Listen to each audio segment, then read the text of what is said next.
Okay, so I'll start by asking a few questions, and then we'll turn it over to the audience. I think maybe we'll go in the order of the speakers. So, Josh, you talked about immortality, and I did. Yes. You were listening. Yes. Well, wait to see my question. So you spoke about immortality and the differences between evil and good souls.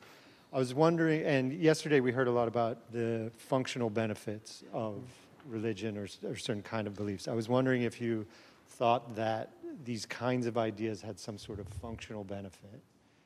And relatedly, although belief, and this is a little bit tougher, belief in the afterlife does seem to be a universal, immortality does not.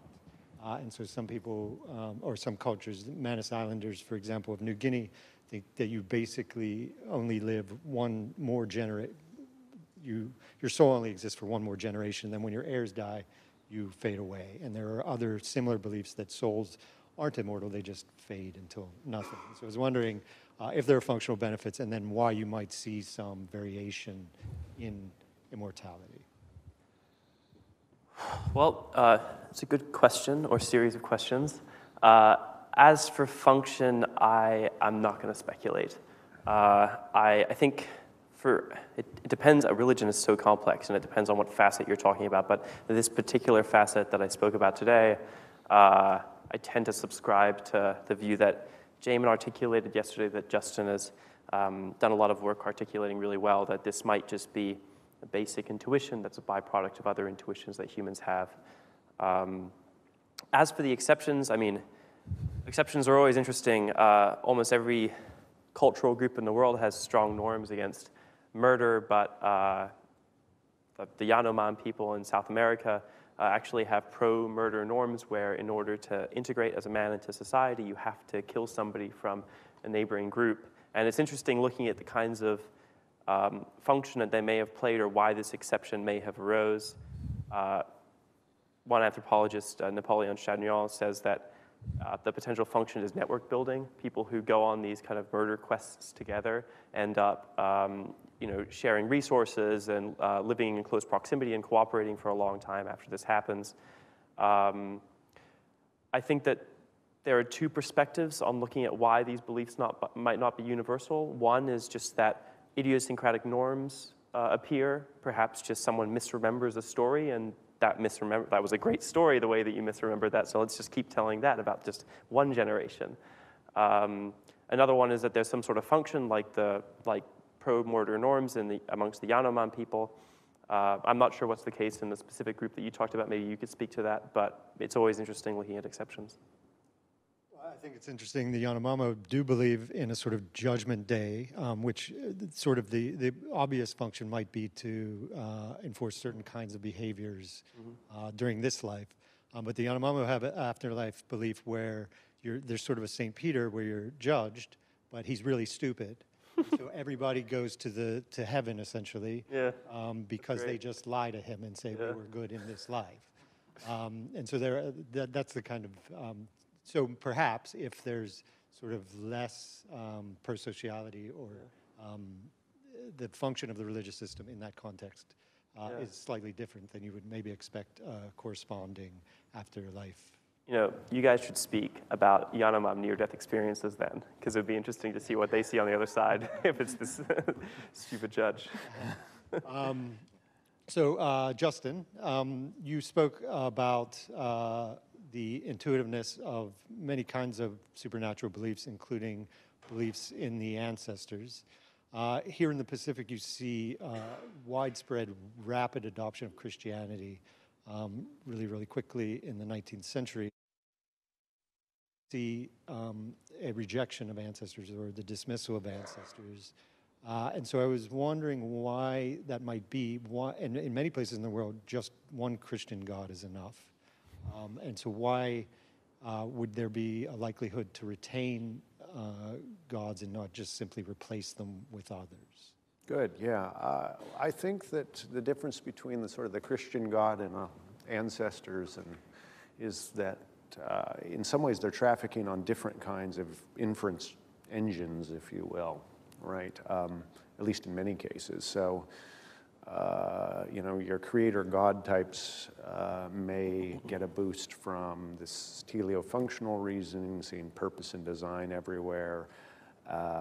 They may be especially good at things like encouraging group sort of cohesion and solidarity through kind of moral policing and so forth.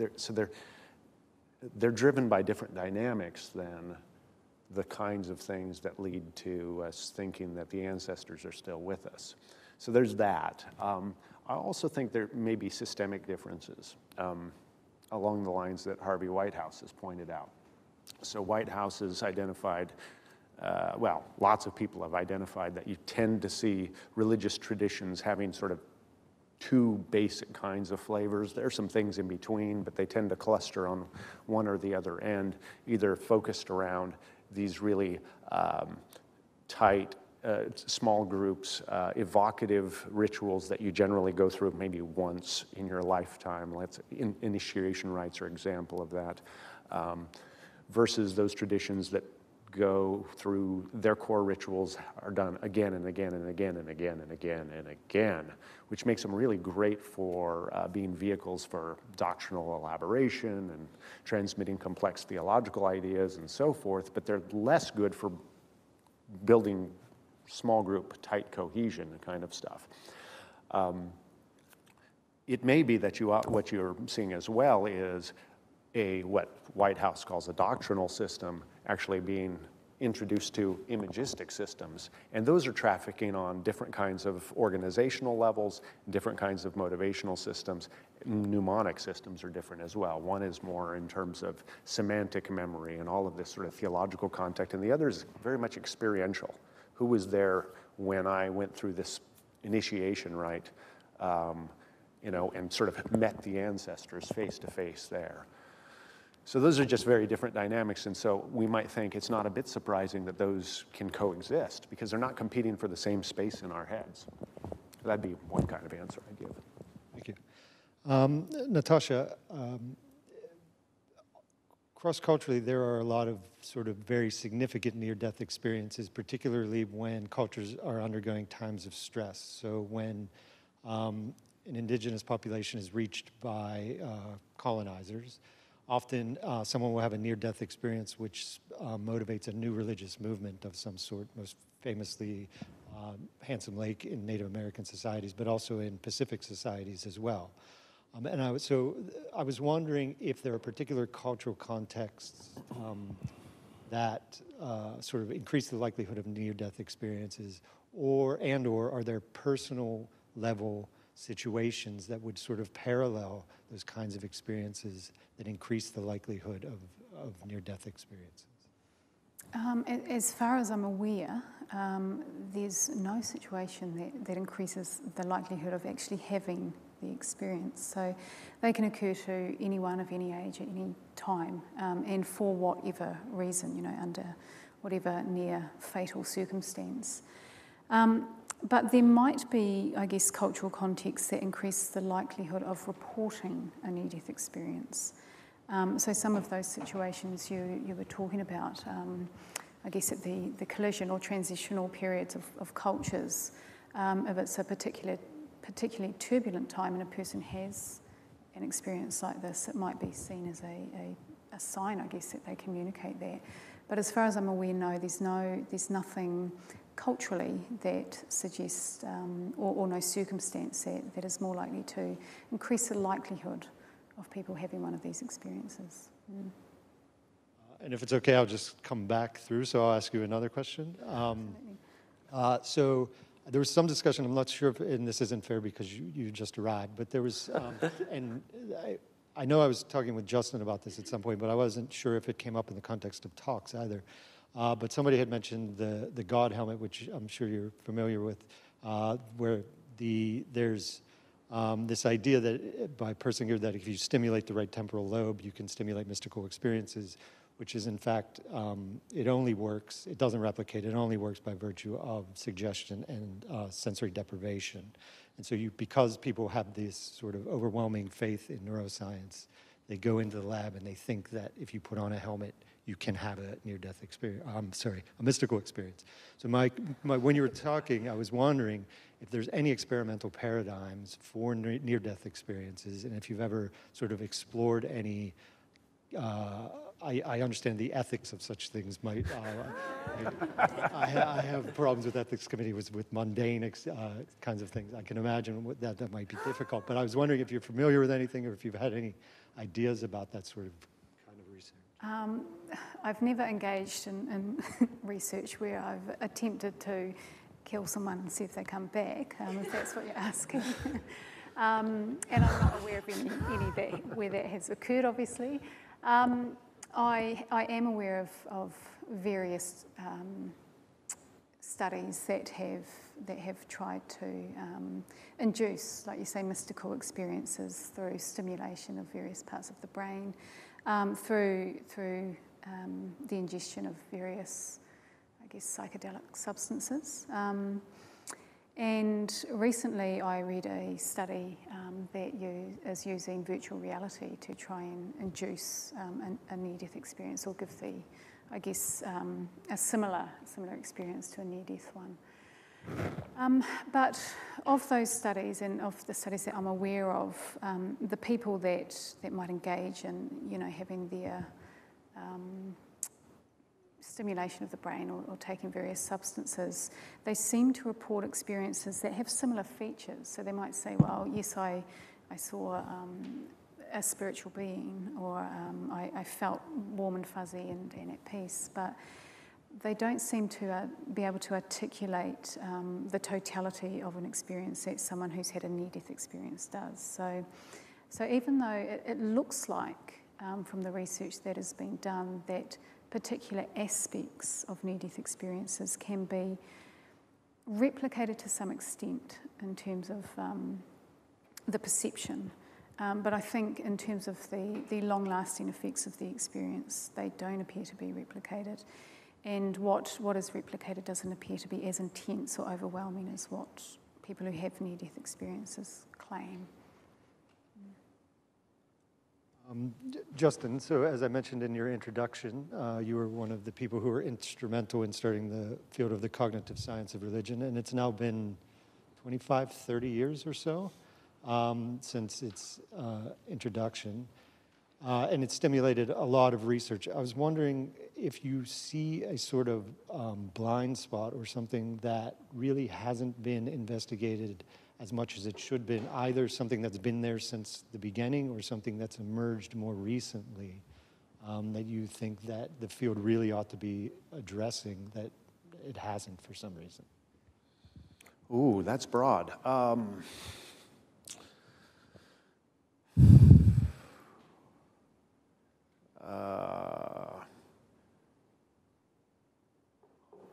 There are a number of areas. But I'm wondering, what are the more exciting ones? We're actually overall as a field, I think, still generally weak in a lot of the relevant sort of evidence of the experimental kind of work, or whatever methodology is appropriate, to really bridge this gap between what's this basic psychology that seems to subserve the kinds of cultural expression we see, the patterns, and then how does that become a cultural pattern? What I'm getting at there is so when we started out, it was historians of religion, religious studies scholars, anthropologists of religion, handful of us, who thought, well, maybe there's something useful of looking at human cognition. I was the only experimentally trained person that got started, and then folks like Jesse and others started sort of getting involved, which was great. But by and large, most of the psychologists who've gotten involved have been doing what I would say psychological study of religion or evolutionary study of religion. But what they haven't done as much, and it's completely forgivable, they need to do what they're interested in, is realize that what we're trying to account for, at least initially in the cognitive science of religion, was cultural level kinds of patterns, not individual level variation. So if I, as an individual, we're not quite as, at least originally in cognitive science and religion, quite as interested in how individual level variability on certain kinds of traits lead to individual levels of expression on religion. So if maybe my agency detection system or my theory of mind system, my empathy system, right, is a little bit, less keen than other people's, then does that make me less religious? Well, those weren't the kinds of motivating questions for a cognitive science of religion. It was, what are the mechanisms that we need to see in a population such that that population starts to express certain types of forms of cultural expression that we'd call religious? And we haven't really bridged that gap very well. And I think there are sort of boring reasons for that, but also, I think that's where there's a lacuna, Thank you. And following up, unfortunately, Josh, I think I have another hard question for you, but it's related to what Justin just said. So you're interested in ecological variation and its influence on supernatural, all kinds of things, including supernatural systems. It seems to me, so there's a lot of ways to explain variation in supernatural systems generally. So production types, whether it's not somebody's a hunter and gatherer versus an agriculturalist, predicts some variation, or it's correlated with some variation. But afterlife beliefs, it seems to me, are some of the most variable. And so I was wondering if you had any speculation as to why they are so incredibly variable, and if maybe there are some ecological factors that can help to make sense of that variation. Well, I mean, obviously they are. We can only draw from the environments that we're in, and so it's not that some voice inside us telling us something that we wouldn't have experienced in the world. I think I'll answer that question by speaking to what Justin just articulated as a limitation of the cognitive science of religion right now, and I think I agree. And one of the boring reasons that I think it's a limitation is that there's a sort of trade-off with what kinds of studies you can do in this area. You can bring people into a laboratory and you can have some sort of controlled system like the studies that I presented today, or you can do a big ethnographic survey and correlate certain features of people's environments with people's beliefs.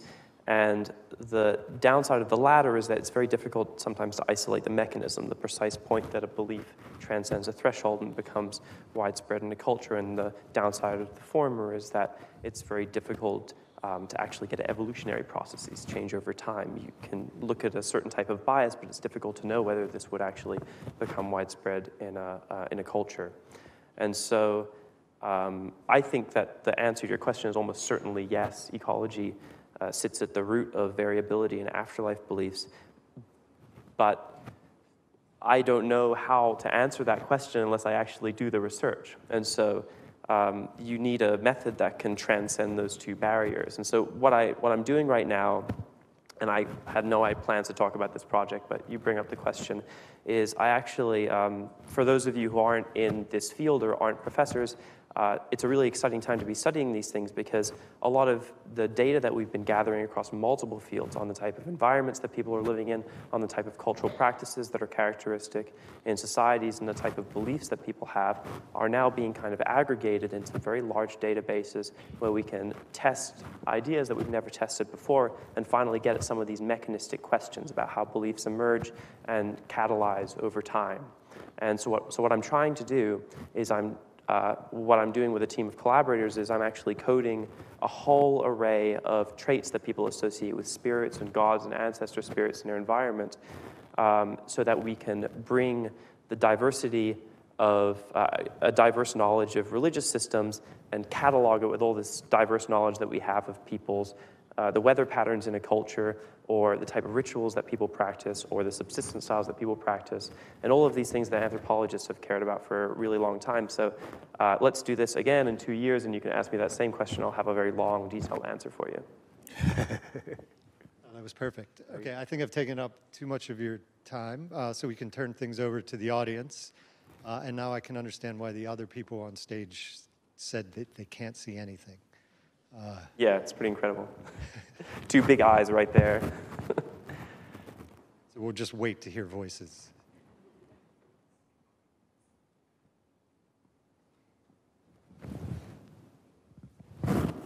So I have a question for Natasha, and I loved all the talks. Thanks, everybody. One thing in my own reading of the near-death experience literature that I've seen as kind of an interesting contradiction is that in some cases it seems like people report some kind of amazing connection that they have with a specific religious figure. So in the literature that I've read from the United States, it's usually an encounter with Jesus that is really transformative and reasonably consistent with their beliefs. In the reading that I've done, it's usually Christians giving these accounts. And then sometimes my understanding is that people from other traditions will encounter figures relevant to those traditions as well. But then often there is still this sense of the ineffable divine presence also. So one thing you didn't mention were any of these encounters with specific religious figures. And I just wondered if you had any thoughts about that, because it seems like for people trying to decide about religion, it could be an important part of the equation. Yeah, thank you. It's a good question. I'm sorry I can't quite see you. I think you're down there somewhere. To answer, I think, the second question, yes, I have spoken to people who have encountered this being who they have described as Jesus or as God or as Buddha. And more often than not, I think because the near-death experience is so ineffable, so people will often say, look, I can't find the words to describe how I felt or what happened to me or what I perceived or who this being was. So I think they use what I call the linguistic reference points that are most familiar to them. So it makes sense to me that someone who perhaps has a Christian background, for want of a better word, or lives in a culture where Christianity is the dominant faith, that they might use the term, Jesus or God to describe this being that they experience, and the experience that they have isn't always visual, I guess, for want of a better word. Often it can just be a sense of feeling that they've encountered this divine being. So then they use, as I mentioned, the terminology that they have available to them to describe who this being might be. So Jesus or God. There have been reported cases. I haven't had people spoken to people who have said this themselves, but I've heard through my colleagues in the States that there have been reports of people who have grown up as Christian, for example, but during their experience they've encountered this divine being, and then later on gone to explain, well, actually I felt like it was Buddha.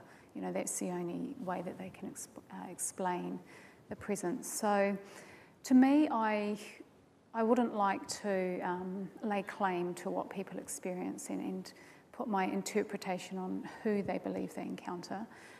But my sense is that they just use whatever reference point they have available to explain the presence that they come into contact with, if that makes sense.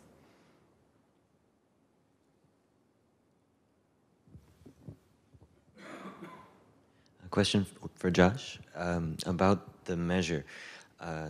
Do you have some sense that the items you use to measure the sort of trapped versus free experience is at all connoting of a desirable versus undesirable experience in the way that it's worded, or do you think there's more of an intuitive desire to be free as opposed to trapped? Why do you think that it works out the way it does? Is it all in us, or is it partly in the measure at all? I don't think, is it all in us or is it partly in the measure? We try to make the measure as free. I mean, when I use those words trapped and transcendent, they carry a lot of valence. Trapped sounds terrible and transcendent sounds lovely. I'm not sure if you remember the items I put up, but they try to mitigate that valence a little bit. And we tried to do the same thing in that study with the actual locations. I think what the more, perhaps an interesting question within that question is, if it's not pleasantness, and I think that that's something to do with it, then what is it? And that's really the million-dollar question. When I first published this paper, when our team first published this paper, we didn't have a clear answer to that question. When I think about it, and perhaps Justin can speak about this because he's done really interesting similar research that he alluded to during his talk. What I think might have something to do with it is the sort of metaphorical qualities of being trapped and transcendent.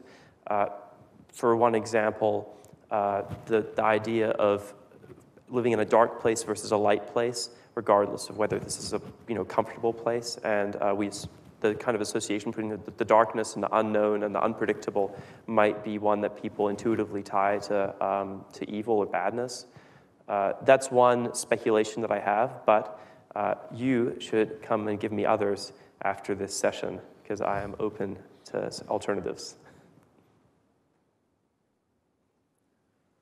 Hi, I have a question for Natasha. You mentioned the sort of compelling nature of near-death experiences and the accounts that people give of these experiences. And I was just wondering if there have been any attempts to try and categorize or determine the percentage of people who have an actual brush with death on the operating table. Like, how many of these people are having these experiences? Is it a really trivial number of people? And if so, what does that mean for the compellingness of these experiences? Well, it's really hard to know whether it's trivial or not, I guess. But we seem to think, or research seems to suggest that about 5 to 25, somewhere between there, which is a big sort of gap, 5 to 25% of people report, who have had a cardiac arrest, report in hospital where they've had their responses, I guess, being monitored, their physiological responses are being monitored. So they report, that number tends to report a near-death experience, but whether that's the actual number that actually have a near-death experience, it's really hard to know. I mean, cultural context plays a big part in whether people feel okay enough to report a near-death experience. And in New Zealand, I think we're quite a sort of secular sort of society. And I think we're quite open in terms of our discourses about non-ordinary sort of events. And yet, the majority of the people who I've spoken to over the past nearly 10 years have said, well, you're the first person I've told. I didn't trust and I didn't want to tell anyone else because I'm worried about the stigma that comes with telling someone about these sorts of experiences. There's quite a I guess, robust body of literature that points to people who have reported a near-death experience to a health professional after, immediately after their experience, having quite negative responses, or responses that at least weren't affirming of the experience. So again, I think that tends to shut people down or make them less likely to report whether they've had a near-death experience or not. So exact numbers are really hard to say. Does it reduce the compelling nature of near-death experiences in terms of the afterlife? Well, I tend to think that, if we have a rule that states, well, when we die, that's it, it's annihilation, and yet if there are cases that tend to contravene that rule, then I think we need to look back at the rule and maybe adjust it. So for me, the 5 to 25%, no, it doesn't, in my mind, reduce the compelling nature of these experiences, not for me and certainly not for the people that have them.